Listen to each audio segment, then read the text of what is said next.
Chapter first French revolution. इस chapter को हम टोटल 6 पार्ट में करेंगे और आज हमारा है फर्स्ट पार्ट, जिसमें हम पढ़ेंगे फ्रेंच रेवोल्यूशन के रीजंस क्या थे, उस समय की सोसाइटी कौन कैसी थी, राजा कौन था और उस राजा के सामने क्यों ऐसी कंडीशंस आई कि उसने जनता को एक्सप्लॉइट किया और जनता ने रेवोल्यूशन की। इन सबको पढ़ेंगे। पढ़ने से पहले एक रिक्वेस्ट है कि सभी चैनल को सब्सक्राइब करें, बेल आइकन को प्रेस करें ताकि सभी जो भी वीडियोस बनती हैं वो आपके पास पहुंच जाएं। उसके साथ साथ वीडियो को अंत तक देखें। बहुत ही इंपॉर्टेंट चैप्टर है एनटीएससी के लिए भी, 10th क्लास के बच्चों के लिए और 9th क्लास के बच्चों के लिए भी। और एक बात, इसमें आपको इम्पोर्टेंट फैक्ट बताए जाएंगे, साथ साथ में उन इम्पोर्टेंट फैक्ट्स को आप नोट्स में इंक्लूड कर सकते हैं, क्योंकि अब की बार हो सकता है कि 50% आपके एमसीक्यू क्वेश्चंस जो हैं आपके फाइनल एग्जाम में आए। ठीक है, अब शुरू करते हैं। फ्रेंच रेवोल्यूशन कब हुआ था? फ्रेंच रेवोल्यूशन 14 जुलाई 1789। ये डेट आपको बहुत अच्छे से ध्यान रखनी है। 14 जुलाई 1789 वो आपका फ्रेंच रेवोल्यूशन हुआ था। शुरू हुआ था पेरिस से शुरू हुआ था। ठीक है, ये छोटे छोटे फैक्ट हैं जो आपके एमसीक्यू बनते हैं। उसके साथ क्या बता रहे हैं कि जो किंग है उसने अपने ट्रूप्स क्या होती हैं, सेना को, अपनी सेना को छोड़ दिया किसमें, इनटू द सिटी में। और रोमर क्या फैली, अफवाह फैल गई। अफवाह क्या फैल गई कि जो राजा है उसने ओपन फायर करा दिया है सिटीजन्स पर, कि लोगों पर, नागरिकों पर ओपन फायर करा दिया है, जिसमें 7,000 मैन और वुमेन्स गैदर हुए, कहा, टाउन हॉल में। और उन्होंने डिसाइड किया फ्रॉम ए पीपल मिलिटिया कि मिलिट्री के साथ they broke into a number of government buildings, और उन्होंने मिलकर बहुत सारी सरकारी बिल्डिंगों को तोड़ दिया। इन बिल्डिंगों में एक बिल्डिंग थी आपकी बास्टाइल। ठीक है, क्या थी, बास्टाइल। ये जो बास्टाइल है ये क्या है, एक जेल है, इम्प्रिजन है, जेल है। और ये जो जेल है बास्टाइल वो क्या है, घृणा की पात्र है। घृणा की पात्र क्यों है, लोग इससे हेट करते हैं। हेट क्यों करते हैं, क्योंकि ये एक ऐसी जेल है जिसमें जो भी व्यक्ति राजा के खिलाफ कुछ बोलता है उसे उठाकर जेल में डाल दिया जाता है और वहाँ कड़ी यातनाएं उन्हें दी जाती हैं। उसके और जो हिस्टोरियन थे इस बास्टाइल की जो बिल्डिंग टूटी, इसे एक चेन के रूप में देख रहे थे कि अभी तो बास्टाइल की बिल्डिंग टूटी है, अभी आगे आगे देखना क्या क्या होने वाला है। और ये वास्तव में सही था कि 14 जुलाई 1783 को जैसे ही इस क्रांति की शुरुआत हुई उसके बाद से बहुत सारे परिवर्तन आपको देखने को मिलेंगे। कहाँ, आपके फ्रांस में। इसको जानने के लिए हम इसको शुरू करेंगे कहाँ से, French society during the late 18th century. Late 18th century में फ्रांस सोसाइटी कैसी थी, तो इसको जानने के लिए हमें पता होना चाहिए कि वहाँ का राजा कौन था, स्थिति क्या थी, सोशल स्ट्रक्चर क्या थी। 4 में बर्बन फैमिली का, किंग्स की फैमिली थी बर्बन, उसका लुइस 16 नाम का, वास्तविक नाम इसका हेनरी था। वैसे जो श्रृंखला होती है राजाओं की उसके अनुसार इसका नाम लुइस 16 था, वो राजा बना। इसी लाइन में आप देखिए 3 फैक्ट आपके सामने आते हैं कि लुइस 16 जो है राजा कब बना, 1774 में। कौन सी फैमिली से बिलोंग करता था, फैमिली थी उसकी बर्बन। बर्बन के जो बिस्किट आप खाते हैं वही बर्बन फैमिली है। ठीक है, और वास्तविक नाम इसका हेनरी था। इसके साथ साथ फैक्ट आपको याद रखना है क्या, जब ये 20 इयर्स का था, 20 साल का था, तो इसकी शादी हुई। देखो राजा है तो राजा की शादी किससे होगी, राजकुमारी से ही होगी। यस, तो प्रिंसेस थी, कहाँ की प्रिंसेस थी, ऑस्ट्रिया, ऑस्ट्रियन प्रिंसेस। नाम क्या था, मैरी एंटोनिटी।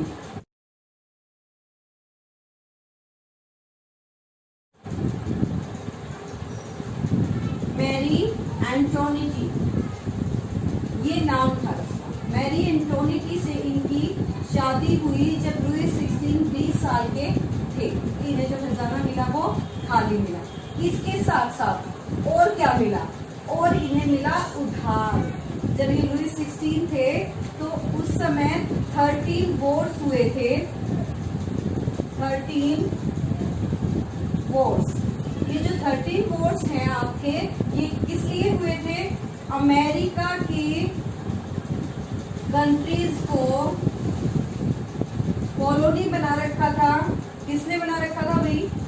ब्रिटेन। इन्हीं कॉलोनीज को फ्री कराने के लिए जो आपका फ्रांस है उसने युद्ध लड़े। किसको? अमेरिका की कॉलोनीज को फ्री कराने के लिए। किससे?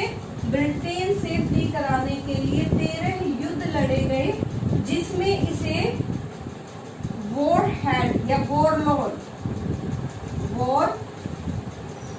लोन हो गया। कितना? 1 बिलियन लीबर। ठीक है, कितना हुआ? 1 बिलियन लीबर। फैक्ट याद रखना है क्या?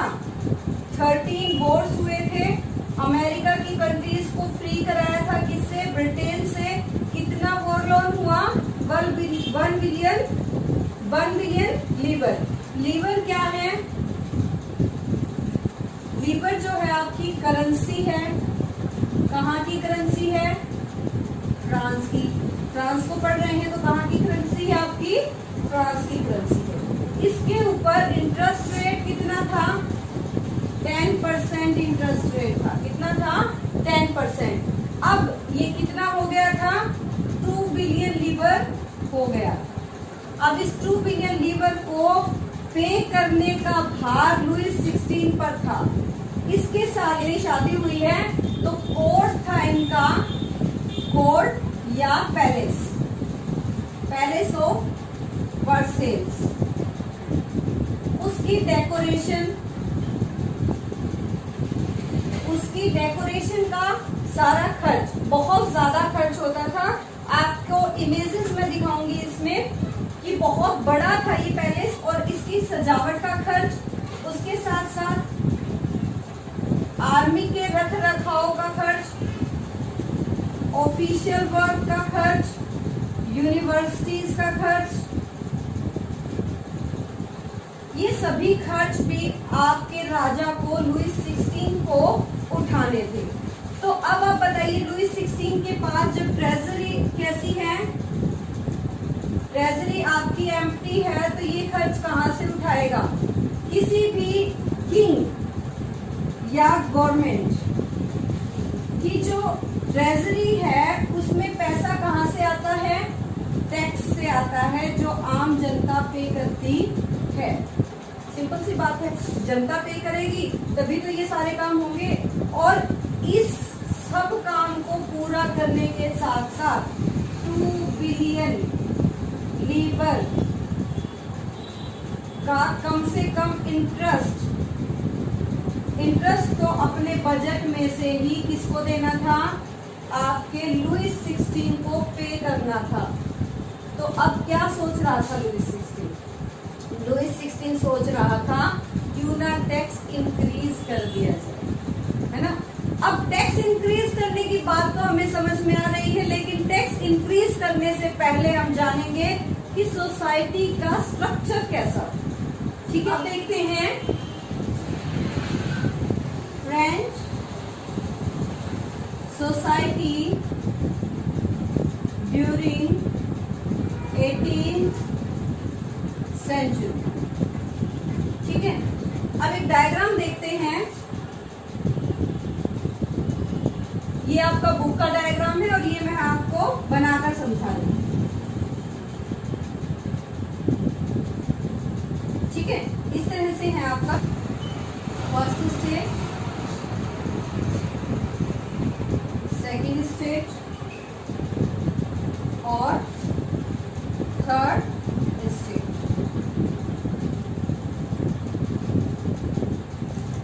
अब फर्स्ट स्टेट में कौन थे? क्लर्की, सेकंड में नोबेलिटी और थर्ड में थे आपके कॉमन पीपल।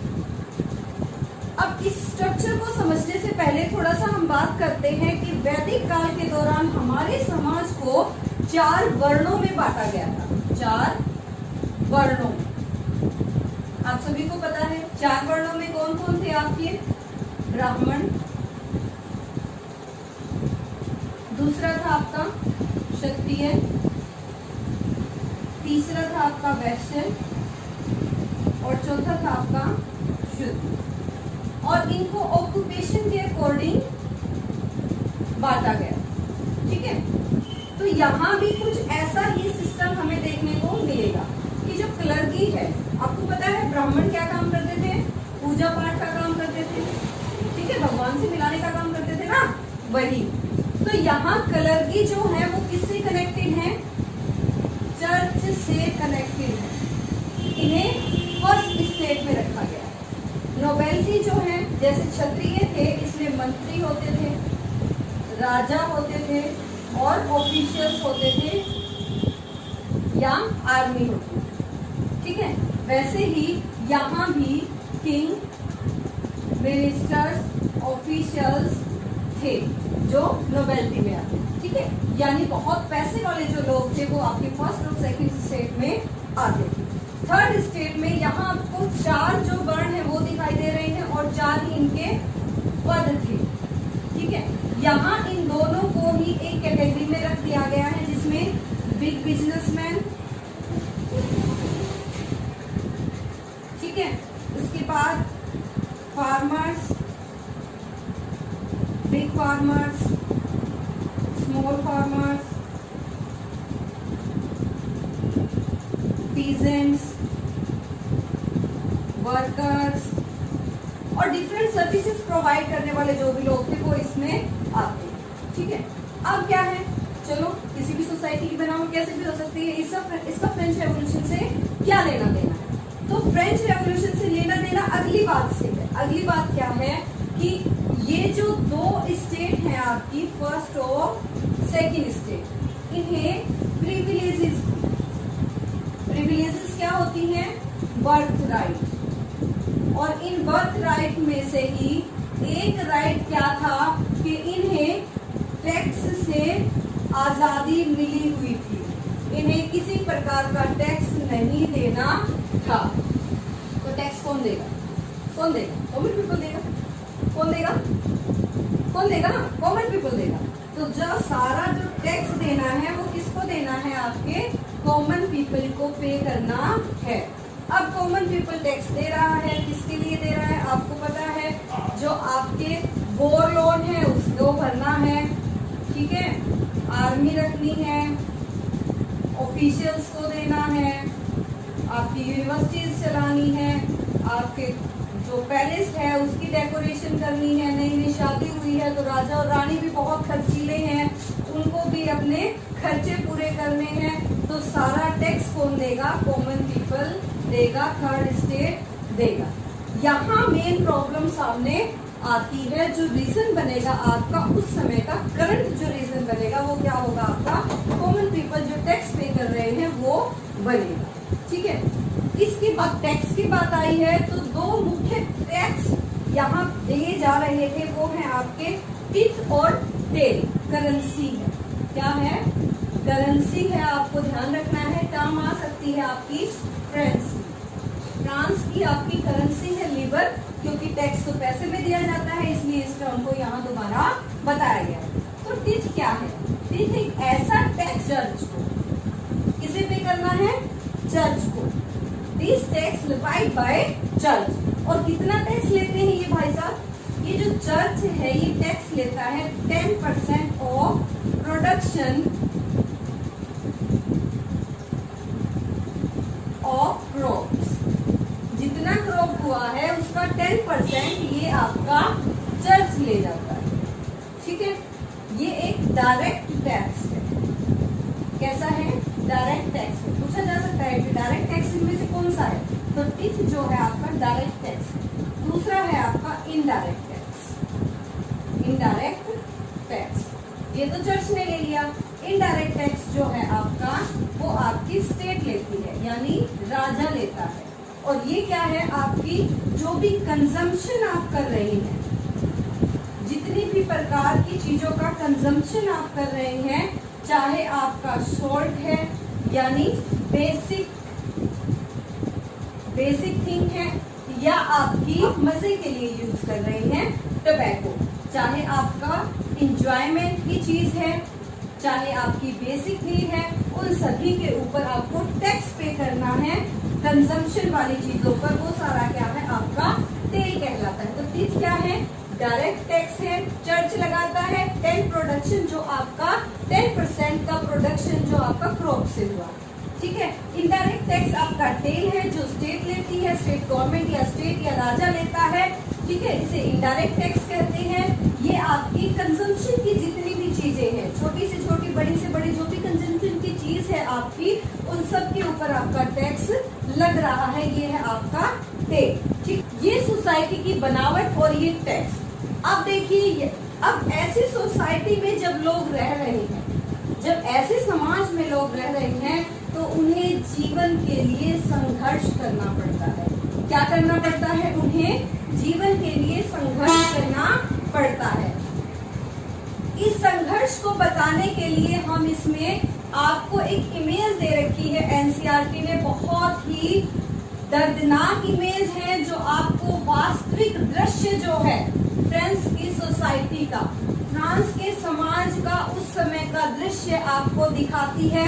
बहुत ही दर्दनाक जो आपकी तस्वीर है, ये देखिए, यहाँ देख लीजिए आप, ये जो तस्वीर है आपको दिखाई दे रही है, इसमें आपको दो तरह की चित्रों में सिमिलरिटी दिखाई देगी कि यहाँ आपका एक क्या है, मकड़ी का जाला है, जिसमें मकड़ी है जो बहुत तंदुरुस्त भट्टी करती दिखाई दे रही है, और उसके ट्रैप में, उसके जाल में, उसके बैग में एक मक्खी फंसी हुई है, उसके बैग में एक मक्खी फंसी हुई है। और इसी की समानता की गई है नीचे कि एक राजा बैठा है जिसके पास उसका एक कुत्ता खड़ा है, और एक बेचारा गरीब किसान उसके लिए टैक्स देने के लिए अपने हाथ में कुछ चीजें लेकर आया है, कुछ फल फ्रूट है, कुछ पैसा है, कुछ अनाज है, लेकर आया है। इस किसान की वैसी ही दर्दनाक स्थिति है जैसी उस मक्खी की है। वो मक्खी उस जाल को नहीं काट सकती है, और इसी तरह से इस टैक्स के जाल को वो किसान नहीं काट सकता है जो राजा ने बुन रखा है। देखिए, ये समानता है फ्रेंच सोसाइटी में मकड़ी के जाल में फंसी हुई मक्खी और राजा के टैक्स के जाल में फंसे हुए किसान, ठीक है। अब इसी को हम देखते हैं, struggle to survive, the struggle to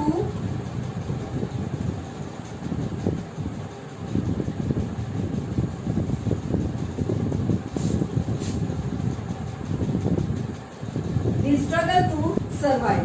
कि नागरिकों को स्ट्रगल क्यों करना पड़ रहा है, क्यों करना पड़ रहा है? सबसे पहली बात बता रही है क्या कि 1715 फैक्ट है, ये ध्यान रखिएगा। 1715 में फ्रांस की जो जनसंख्या थी, फ्रांस की पॉपुलेशन जो थी कितनी थी? 23 मिलियन। कितनी थी? 23 मिलियन थी। जो 1789 इस ईयर को बहुत ध्यान रखना है। 1789 जो है, उसमें कितनी हो गई फ्रांस की पॉपुलेशन? 28 मिलियन। बहुत ज्यादा पॉपुलेशन बढ़ गई, ठीक है, बहुत ज्यादा पॉपुलेशन बढ़ गई, ठीक है। इसके कारण अब क्या हो गया, अब जो डिमांड है, जब जनसंख्या बढ़ी तो डिमांड जो है प्रोडक्शन के साथ मीट नहीं कर पा रही थी, प्रोडक्शन के साथ क्या नहीं कर पा रही थी? पेश नहीं कर पा रही थी। प्रोडक्शन डिमांड जो है प्रोडक्शन के साथ पेश नहीं कर पा रही थी, यानी डिमांड बढ़ गई थी, इंक्रीज हो गई थी, और प्रोडक्शन लिमिटेड था। प्रोडक्शन क्या था? लिमिटेड था, प्रोडक्शन इंक्रीज नहीं हुआ था। इस कारण यहाँ संघर्ष हो रहे थे। और क्या है, वहाँ की जो स्टेपल डाइट है, स्टेपल डाइट, हम क्या करते हैं? अनाज खाते हैं, गेहूं खाते हैं, है ना, गेहूं की रोटी खाते हैं, और बाजरे की रोटी भी खाते हैं, और चावल भी खाते हैं। तो ये हमारी स्टेपल डाइट है। अब वहाँ की ब्रेड है, इस ब्रेड के जो प्राइसेस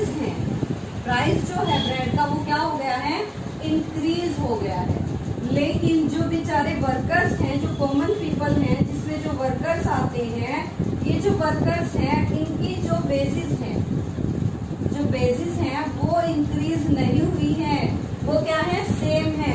तो ये लोग इन ब्रेड्स को कैसे खरीद सकते हैं, है ना मुश्किल। अब संघर्ष हो रहा है किसके लिए, जीने के लिए। उसके साथ साथ क्या कह रही, बेसिस है वो भी इसके साथ नहीं बढ़ पा रही है। उसके साथ साथ क्या कह रही है, अब देखिए जो ब्रेड को बेचने वाला है उसने तो दाम बढ़ा दिए, ठीक है, दाम बढ़ा दिए, लेकिन जो खरीदने वाला है उसकी तनख्वाह नहीं बढ़ी। अब वो ब्रेड खरीदता है तो उसके ज्यादा पैसे लगते हैं और कम उसे सामान मिलता है। तो ये जो वर्कर है वो वर्कर बेचारा क्या होता गया, पुअरेस्ट, पुअर से भी पुअर होता गया। और जो ब्रेड बेचने वाले या जो इंडस्ट्रियलिस्ट हैं वो क्या होने लगे, रिच होने लगे। तो रिच और पुअर के बीच की जो खाई है वो क्या हो गई, इंक्रीज हो गई। ये भी देखिए एक भयावह स्थिति होती है किसी भी देश के लिए कि गरीब बहुत ज्यादा गरीब हो जाए और अमीर बहुत ज्यादा अमीर हो जाए।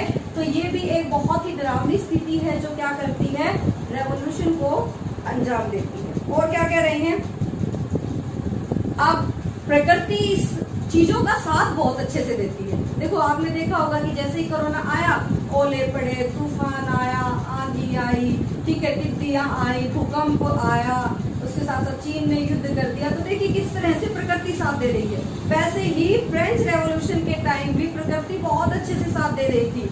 देखिए जब मौसम खराब होता है तो फसल भी खराब होती है। तो यहाँ क्या हो गया, फसल भी क्या हो गई, ड्रोट और हेल के कारण। ड्रोट होता है सूखा और हेल होता है ओलों का तूफान। हेल होता है ओलों का तूफान, जिसके कारण क्या हो गई, वहां की फसल खराब हो गई। अब क्या है, सबसिस्टेंस क्राइसिस आ गए। अब सबसिस्टेंस क्राइसिस क्या होते हैं, जब ऐसी एक्सट्रीम कंडीशन आ जाए कि लोग जो हैं जीने के लिए भी उन्हें संघर्ष करना पड़े, जीने के लिए, अपनी जीविका उपार्जन के लिए उन्हें बहुत ज्यादा मेहनत संघर्ष करना पड़े, छीना झपटी की नौबत आ जाए, लोगों को मारने की नौबत आ जाए एक ब्रेड के लिए, तो ये क्या है, सबसिस्टेंस क्राइसिस कहलाएंगे। अब देखते हैं क्या, अब जब ऐसी कंडीशन समाज में आ गई कि जब कॉमन पीपल जो है ब्रेड के लिए इतना संघर्ष कर रहे हैं, तो उस समय क्या होता है कि एक नया ही ग्रुप उभर कर सामने आता है। कौन सा ग्रुप होता है, बहुत सारे बुद्धिजीवी होते हैं जो इस सारी सिचुएशन को देखते रहते हैं और फिर वो कहता है कि बहुत बुरी स्थिति हो गई है हमारे देश की और इस स्थिति से उभारने के लिए हमें कुछ करना पड़ेगा। तो वो लोग क्या करते हैं, कुछ अखबारों के माध्यम से लिखना शुरू करते हैं, कुछ अपनी किताब छाप देते हैं, कुछ लोगों को बुलाकर जागरूक करने की कोशिश करते हैं।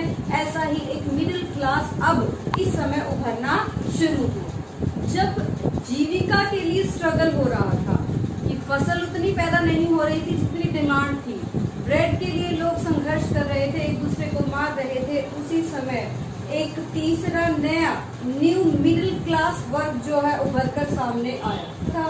तो इसमें थे कौन कौन, वे लोग थे जिन्होंने ओवरसीज ट्रेड के थ्रू बहुत ज्यादा पैसा कमा लिया था अमीर लोगों से, ठीक है।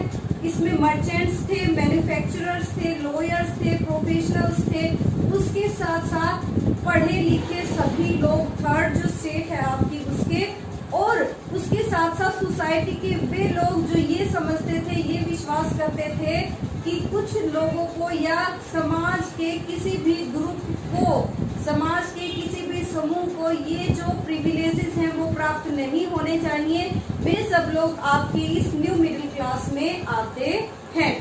अब ये जो न्यू मिडिल क्लास है इसको ये काम किन लोगों ने सौंप दिया, तो न्यू मिडिल क्लास को काम सौंपने का काम किसने किया, जब ब्रेड के लिए स्ट्रगल हो रहे थे तो छोटे छोटे रिवोल्ट जो है कॉमन पीपल जो है बार बार कर रहे थे, लेकिन वो फेल हो रहे थे क्योंकि एक बहुत ही बेहतरीन तरीके, कोई अच्छे तरीके से जो है ये क्रांति शुरू नहीं की थी।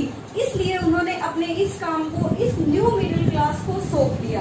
इस न्यू मिडिल क्लास को जब सोचा तो इनको और सोच देने का काम जो है, उनको और राह दिखाने का काम कुछ फिलोसफर्स ने किया, जिनमें आप मुख्य रूप से जानेंगे जॉन लॉक को, जॉन जीकेस रूसो को और मॉन्टेस्क्यू को। जॉन लॉक ने एक बहुत ही प्रसिद्ध किताब लिखी, बुक लिखी, जिसका नाम है टू ट्रीटीज ऑफ गवर्नमेंट। क्या था इसका नाम, टू ट्रीटीज ऑफ गवर्नमेंट। और ये जो हमारे जॉन लॉक है, इन्होंने क्या समझाया लोगों को? इन्होंने समझाया कि जो डॉक्ट्राइन है, डॉक्ट्राइन का मतलब होता है सिद्धांत, जो डॉक्ट्राइन है कि आप किंग को क्या समझते हैं? डिवाइन पावर, कि किंग के पास क्या है? दैवीय शक्तियां हैं। डिवाइन पावर्स को ना माने कि किंग के पास कोई डिवाइन पावर नहीं है, कोई वो देवता का दूत नहीं है जो आपके पास आया है, उसको क्या कर दे? खत्म कर दे। और इसके साथ साथ क्या करे? राजा को एब्सोल्यूट राइट नहीं होने चाहिए। क्या कहा इन्होंने? किंग को डिवाइन पावर ना माने और मोनार्क को एब्सोल्यूट पावर ना दे, एब्सोल्यूट पावर ना दे। तो क्या करें भाई? उसके बाद रूसो आए हमारे। रूसो ने क्या कहा? The idea forward proposing. Rousseau ने क्या कहा? उनकी किताब है दी सोशल कॉन्ट्रैक्ट। इस पे आपकी गवर्नमेंट होनी चाहिए, यानी जो गवर्नमेंट है वो किस आधार पर होनी चाहिए? उसमें राजा के साथ साथ किसका साथ होना चाहिए? पीपल्स का भी साथ होना चाहिए, यानी पीपल्स के साथ मिलकर गवर्नमेंट का निर्माण होना चाहिए। उसके साथ साथ जो आपके मोंटेस्क्यू हैं, मोंटेस्क्यू ने अपनी किताब the spirit of the laws, the spirit of the laws में कहा कि हमें जो मॉडल अपनाना चाहिए वो पावर डिवाइड करना।